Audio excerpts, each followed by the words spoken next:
Assalamualaikum warahmatullahi wabarakatuh.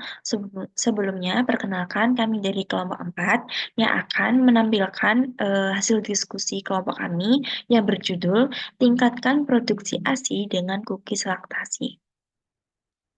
Yang beranggotakan, yang pertama ada Linda Hidayati, yang kedua ada Mawar Zahara, lalu yang ketiga ada Melina Yunira Harjanti, lalu yang keempat ada Okilia Roma Safitri atau saya sendiri, yang kelima ada Rani Ramadhani Putri.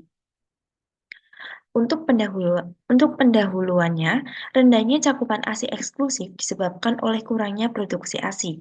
Bayi yang tidak mendapatkan ASI eksklusif lebih beresiko mengalami gangguan pertumbuhan, rentan terserang penyakit dan stunting. Salah satu upaya untuk meningkatkan produksi ASI yaitu dengan mengonsumsi daun kelor. Daun kelor memiliki kandungan flavonoid, polifenol yang dapat memberikan efek laktogugung.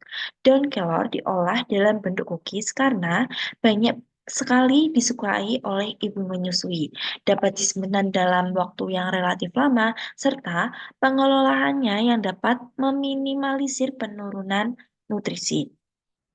Untuk latar belakang industri ini, ASI ASI merupakan sumber nutrisi utama bayi sejak lahir sehingga dapat mencerna makanan lain serta usia 6 bulan. ASI mengandung lemak karbohidrat, protein, vitamin, mineral, dan enzim. ASI merupakan pangan berkualitas tinggi yang dapat diakses oleh semua orang tanpa membebani perekonomian keluarga. WHO telah menyajikan data berupa angka pemberian ASI eksklusif secara global. Meskipun terjadi peningkatan, namun jumlahnya tidak meningkat secara signifikan karena yaitu terdapat sekitar 44 bayi berusia 0 hingga 6 bulan di seluruh dunia yang mendapatkan ASI eksklusif selama ini pada waktu periode 2015 sampai 2020. Lebih dari 50% tujuan pemberian ASI eksklusif ini dapat mempengaruhi kualitas dan vitalitas generasi penerus. Menurut WHO 2020, untuk produksi ASI yang tidak mencukupi memaksa ibu untuk memberikan makanan pendamping ASI pada bayinya sebelum usia 6 bulan. Salah satu pengganti yang digunakan adalah susu formula.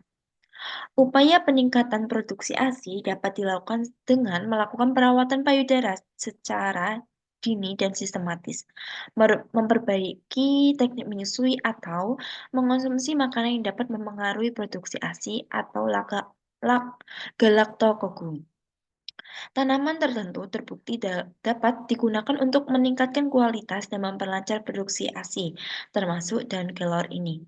Nah, daun kelor atau Moringa oleifera merupakan bahan pangan lokal yang dapat digunakan dalam masakan ibu menyusui karena mengandung fitrosterol yang meningkatkan pertumbuhan dan memperlancar produksi ASI. Dalam perkembangan teknologi saat ini menyebabkan banyak inovasi produk pangan yang menggunakan daun kelor. Salah satunya upaya yang dapat dilakukan adalah pembuatan biskuit yang mengandung daun kelor. Untuk meningkatkan produksi ASI pada ibu menyusui karena kandungan flavonoid dan polifenolnya. Cookies ini merupakan salah satu jenis biskuit yang dibuat dari adonan lunak berkadar lemak tinggi, relatif renyah bila dipatahkan dan penampang potongannya bertekstur padat.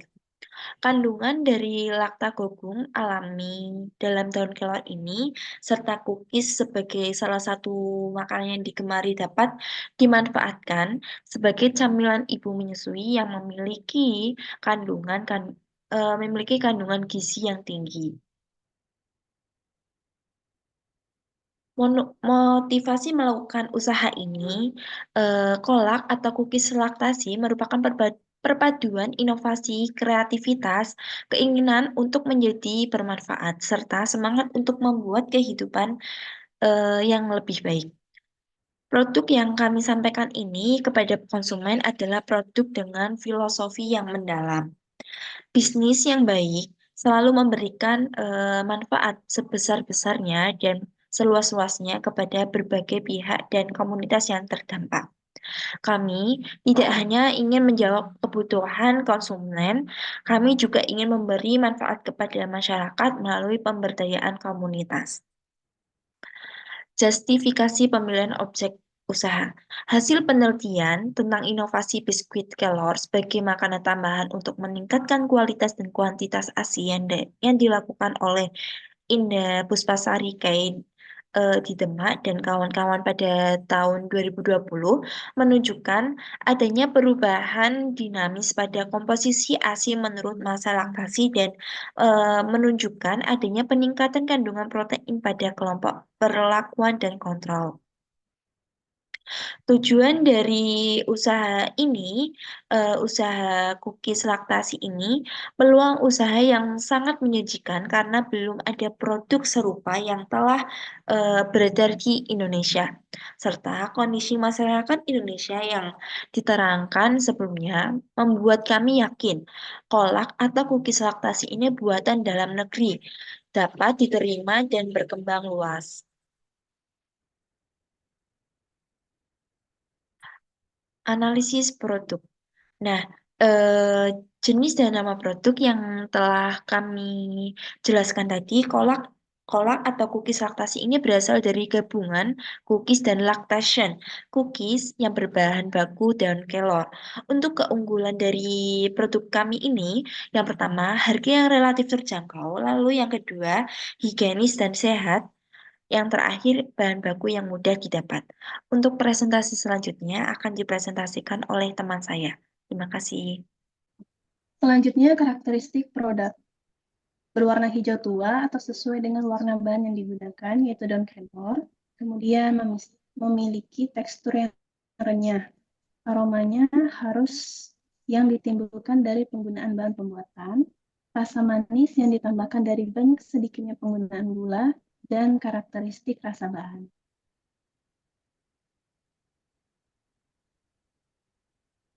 Perolehan bahan baku.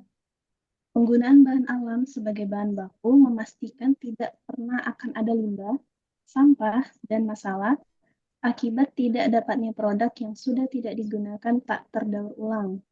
Daun kelor adalah tanaman yang beradaptasi dengan baik untuk tumbuh di tanah Indonesia, memastikan pasokan sumber bahan baku tidak pernah habis.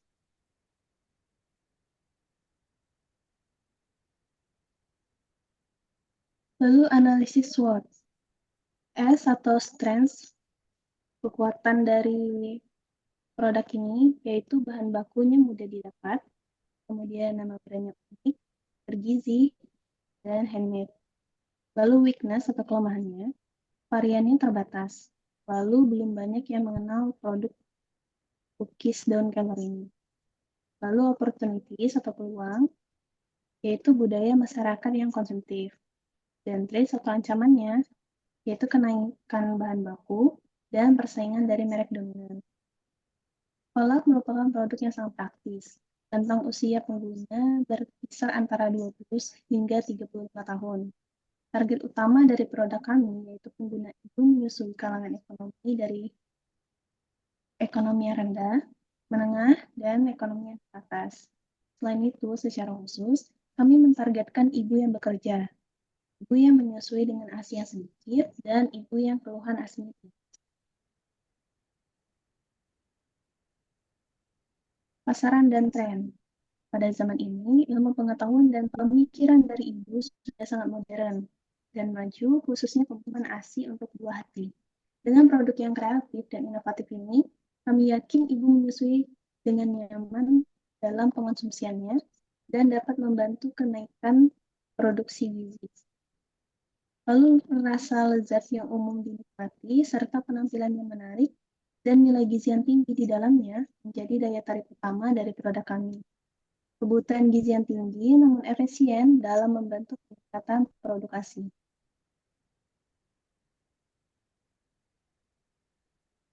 Lalu profil konsumen. Konsumen dari kolak adalah wanita nipas yang tidak terbatas umur, biasanya dari umur 20 sampai 34 tahun. Lalu anak balita sampai remaja bahkan masyarakat umum boleh makan di sini.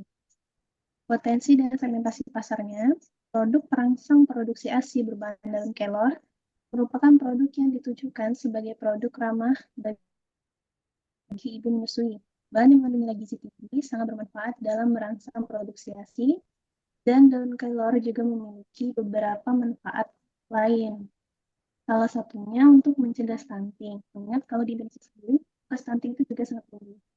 Kemudian resep khusus produk kami juga memungkinkan kolak untuk dapat dikonsumsi ibu menyusui, bahkan balita maupun masyarakat umum.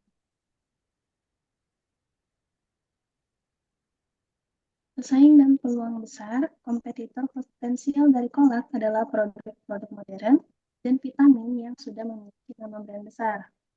Peluang kolak adalah karena cookies ini difokuskan pada ibu nafas, yang mana sejalan dengan kompetensi kami sebagai seorang bidan. Maka peluang produk ini terjual akan lebih besar.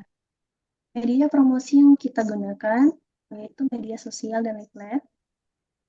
Lalu target atau rencana penjualannya adalah ibu menyusui, balita, anak prasekolah, hingga masyarakat umum dengan rentang usia 10-40 tahun.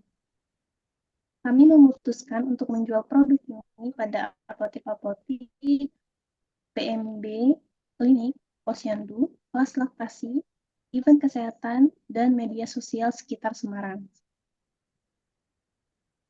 Selanjutnya silakan Mbak Mawar.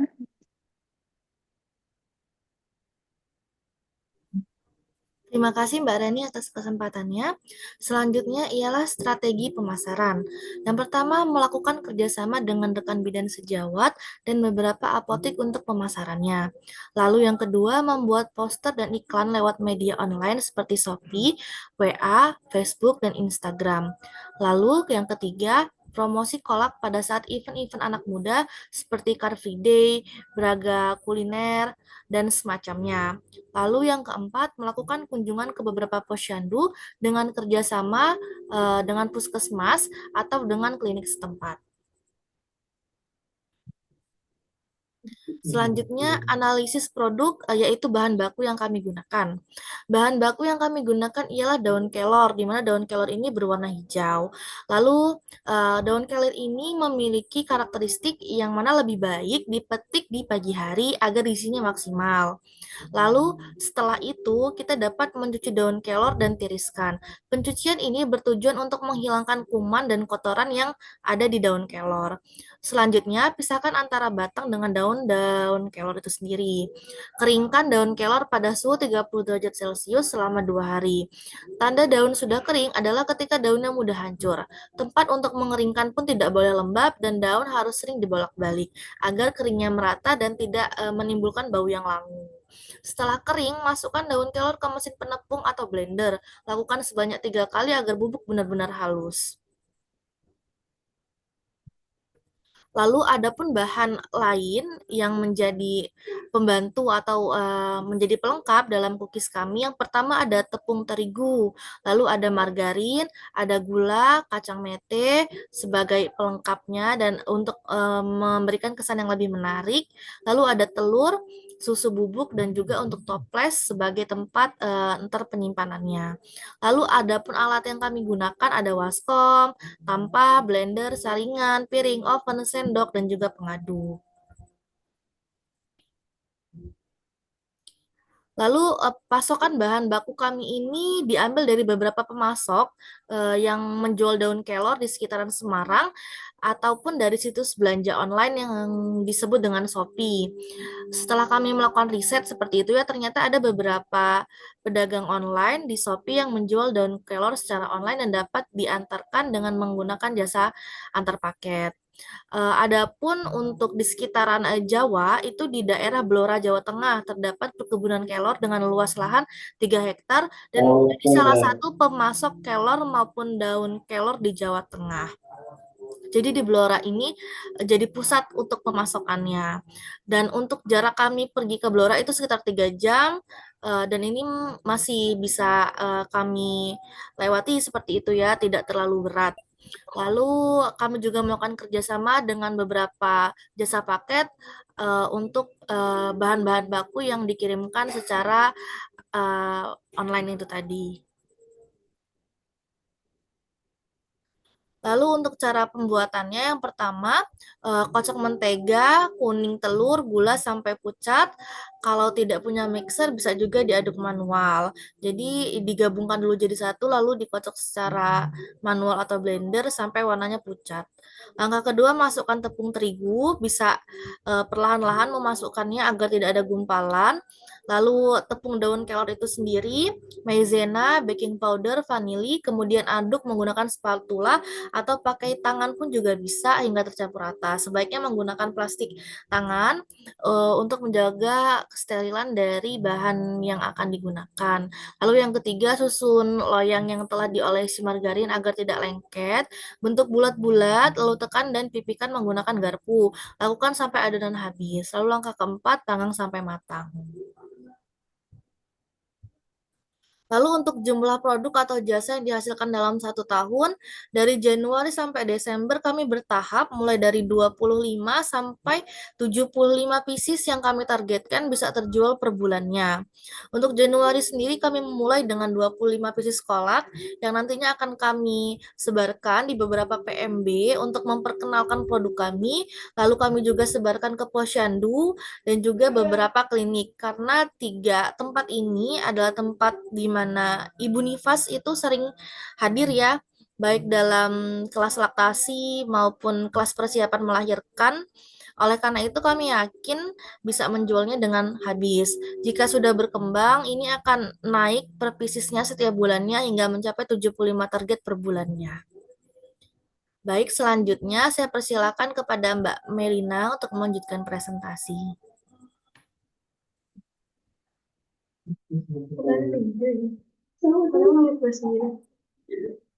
Untuk perencanaan finansialnya, rencana kebutuhan untuk modal awal ini untuk memulai usaha sebesar 352.000. Ini dana tersebut untuk kebutuhan pengeluaran awal untuk produksi. Untuk perhitungan keuntungannya, untuk harga jualnya ini 25.000 dikali 35. Untuk hasilnya itu 875.000. Dan untuk HPP-nya ini untuk pengeluarannya sebesar 325.000. Dan untuk laba kotornya ini dari harga jual dikurangi pengeluaran. Hasilnya 523.000. Dan untuk biaya penjualan ini, biaya untuk lain-lainnya ada 50.000. Dan untuk laba bersihnya sebesar 532.000 dikurangi biaya layanannya tersebut dan didapatkan hasilnya 482.000.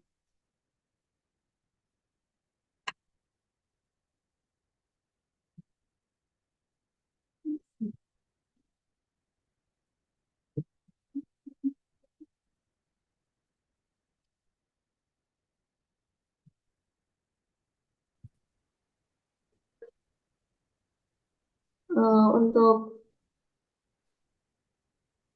ini penjualannya, tim manajemen kami ini terdiri dari satu, yaitu ketua, kemudian sekretaris, bendahara, dan ada 2 tim lainnya. Masing-masing ini memiliki tugas sendiri.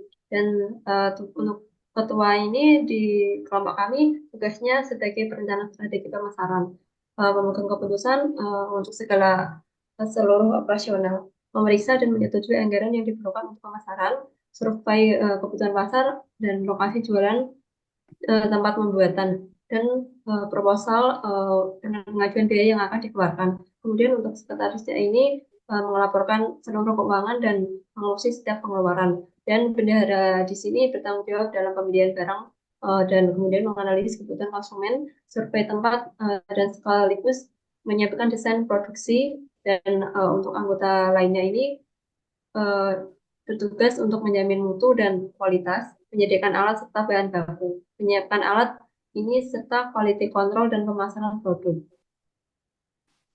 Dan bisa dilihat di sini ya ada bagian-bagiannya, ada ketua, manajer keuangan, manajer produksi, tim anggota pelaksana, dan tim anggota pelaksana. Dan kemudian untuk bulan Januari ada target dan pelaksanaan. Untuk targetnya ini membentuk tim yang solid membuat target spesifik dan strategis, membuat deskripsi tugas untuk seluruh anggota. Kemudian pelaksanaannya ini untuk rapat seluruh tim setiap minggu-minggu dan membangun motivasi untuk setiap orang eh, dengan mencapai target, menjamin seluruh tugas dikerjakan tepat waktu dan benar. Kemudian ada produksi collect finishing pengemasan ini untuk pelaksananya membeli perlengkapan alat dan bahan-bahan pembuatan kolak, memahat dan mengecat, dikemas dengan toples cantik, eh, dan ada mengurus dokumen keuangan juga.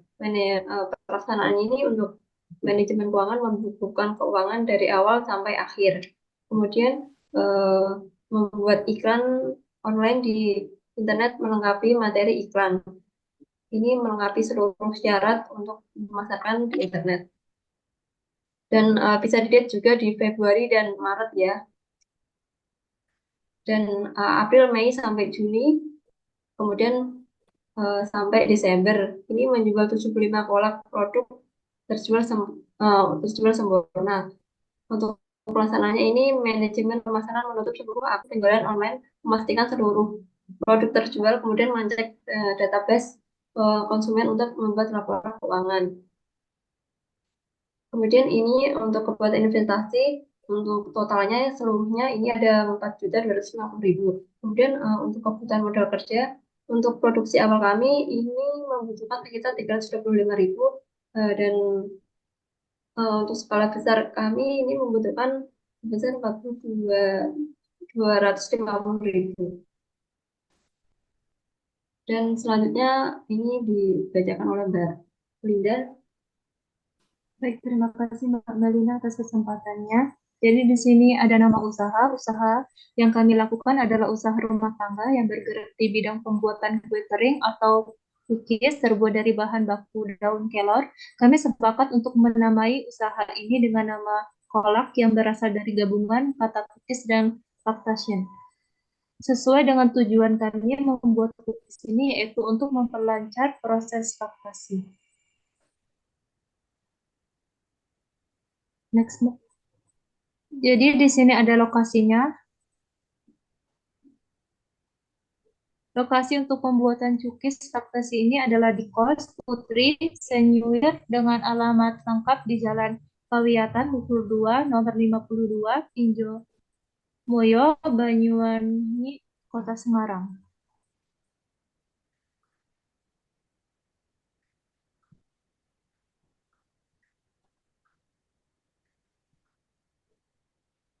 Sini ada CV dari anggota kelompok kami. Ada Mbak Oki, Mbak Linda, Mbak Rani, Mbak Melina, dan Mbak Mawar.